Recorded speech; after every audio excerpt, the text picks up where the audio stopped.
आज का ये एपिसोड शुरू करने से पहले एक छोटी सी बात। क्या आप भी अपना पॉडकास्ट बनाने की सोच रहे हैं? तो एंकर ट्राई कीजिए। ये पॉडकास्ट बनाने का सबसे आसान तरीका है। नंबर 1, ये फ्री है। नंबर 2, इसमें कई सारे ऐसे टूल्स हैं जो आपको अपने फोन और कंप्यूटर पर रिकॉर्ड और एडिट करने की फैसिलिटी देते हैं।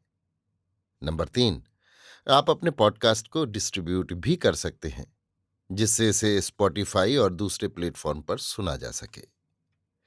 तो डाउनलोड कीजिए फ्री एंकर ऐप या विजिट कीजिए anchor.fm पर अपना पॉडकास्ट स्टार्ट करने के लिए। ये तो थी एक छोटी सी जानकारी, और अब शुरू करते हैं एपिसोड का सिलसिला। तो आज के एपिसोड में लीजिए सुनिए आचार्य चतुर्सेन शास्त्री के लिखे उपन्यास वयम रक्षामः का 65वां भाग, आर्यावर्त में प्रवेश, मेरी यानी समीर गोस्वामी की आवाज में। क्षिप्र गति से रावण की राक्षस सैन्य ने आर्यावर्त में प्रवेश किया और वो नैमिषारण्य में जा पहुंची। पाठक जानते हैं कि नैमिषारण्य में रावण का एक सैनिक सन्निवेश स्थापित था, जिसकी रक्षार्थ ताड़का राक्षसी तथा उसके 2 पुत्र सुबाहु और मारीच बहुत सी राक्षस सैन्य सहित वहां रहते थे। उसे आशा थी कि नैमिषारण्य में उसका ताड़का और उसके पुत्रों द्वारा अच्छा सत्कार होगा, परंतु यहां आने पर जब उसने अपने सन्निवेश को उजड़ा हुआ और नष्ट भ्रष्ट देखा तो वो आश्चर्यचकित रह गया। उसने मंत्रियों से कहा, ये तो बड़ी अद्भुत बात है। भला मेरे सेनापति मारीच, सुबाहु और सब राक्षस सेना कहाँ गई? ताड़का तो बड़ी विकट स्त्री थी, किसने उसका पराभव किया? मंत्रियों ने दूतों द्वारा बड़ी खोज के बाद मारीच को किसी गिरिकंदरा से खोज निकाला, जहां वो प्राण भय से छिपा बैठा था। वो बहुत दुर्बल बूढ़ा सा हो रहा था तथा घाव से उसका शरीर भरा था। वो बहुत दुखी और निराश था। रावण ने उसे बहुत बहुत तसल्ली दी और उससे इस दुर्दशा का कारण पूछा। मारीच ने कहा, हे स्वामी, अपनी विपत्ति कैसे कहूं? बस संक्षेप में यही सुन लीजिए कि राक्षसों में केवल मैं ही अकेला जीवित बचा हूं, अन्य सब तो काल कवलित हुए। किंतु ये विपत्ति राक्षसों पर आई कैसे? कोई राम लक्ष्मण नामक 2 मानव कुमार हैं, उन्हीं ने हम सब राक्षसों को मार गिराया। कौन है वे मानव कुमार?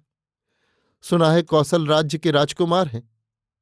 यहाँ नैमिषारण्य में क्या उनकी भूमि है? नहीं, विश्वामित्र उन्हें अपनी सहायता के लिए ले आए थे। वही ऋचिक के पुत्र? पुत्र नहीं, साले, पर वेद उन्होंने ऋचिक ही से पढ़ा है। मैंने सुना है, पर वे तो मानवों के मित्र नहीं। मानवों के मित्र तो मुनि वशिष्ठ हैं। वशिष्ठ और विश्वामित्र बहुत लड़े हैं, जीवन में प्रतिस्पर्धी रहे हैं, पर इस बार वे वशिष्ठ की सहमति ही से इन मानव कुमारों को ले आए थे। किसके पुत्र हैं वे? अयोध्यापति दशरथ के। ओह, शंबर के युद्ध में दशरथ के पराक्रम की बात मैंने सुनी थी, परंतु वे बालक मानव क्या बहुत सेना अयोध्या से लाए थे? नहीं, एकाकी ही थे। विश्वामित्र उनके साथ थे। विश्वामित्र बड़े धनुर्धर हैं। वे ऋचिक के शिष्य हैं।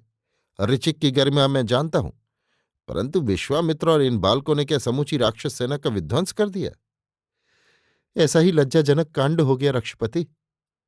विश्वामित्र क्या यहीं कहीं रहते हैं? निकट ही काम्यवन में उनका आश्रम है। हमने उन्हें टिकने नहीं दिया।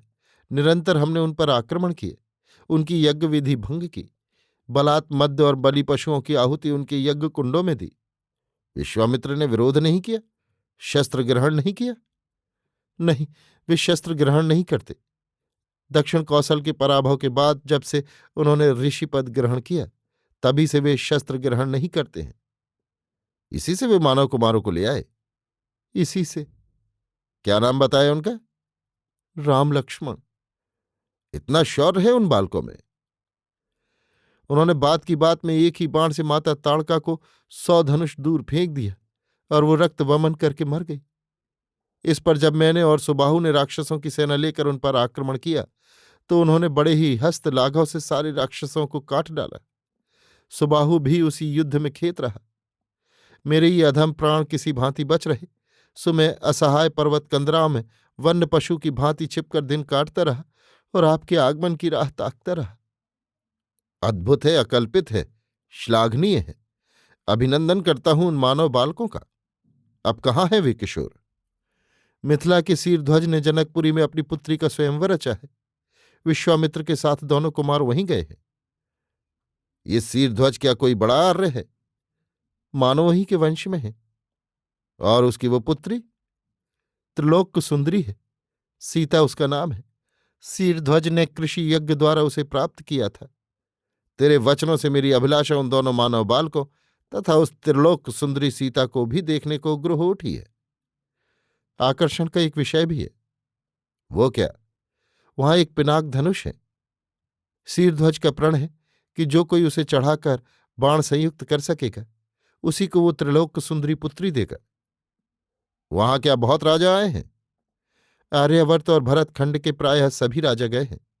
पिनाक पाणी के विशेष अनुरोध से दैत्येंद्र बाण महाकाल भी आया है, ऐसा सुना है। बाण आया है? ऐसा ही सुना है।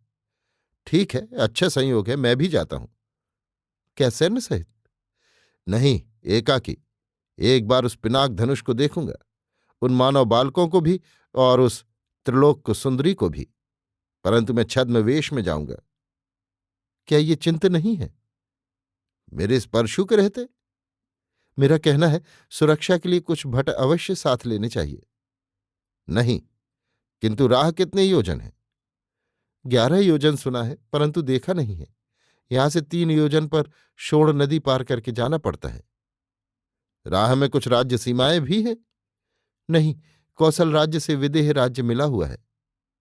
ठीक है, तो तू मारीच मातुल शीघ्र आरोग्य लाभ कर और अपने बिखरे हुए बल को एकत्र कर, फिर राक्षस सैन्य को साथ ले गंधमादन पर पहुंच, जहां मेरा वीर पुत्र मेघनाद और मातामह सुमाली तथा भाई कुंभकर्ण कुबेर की अलका को आक्रांत करने छद्म वेश में पहुंच चुके हैं।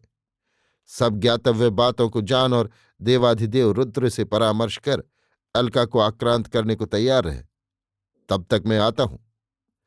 उसने अपने मंत्रियों और सेनापतियों को भी आवश्यक आदेश दिए और कुछ सेना वहां नैमिषारण्य में रख शेष को आगे बढ़ने का आदेश दे उसने जनकपुरी की ओर एकाकी ही कंधे पर परशु रखकर प्रस्थान किया।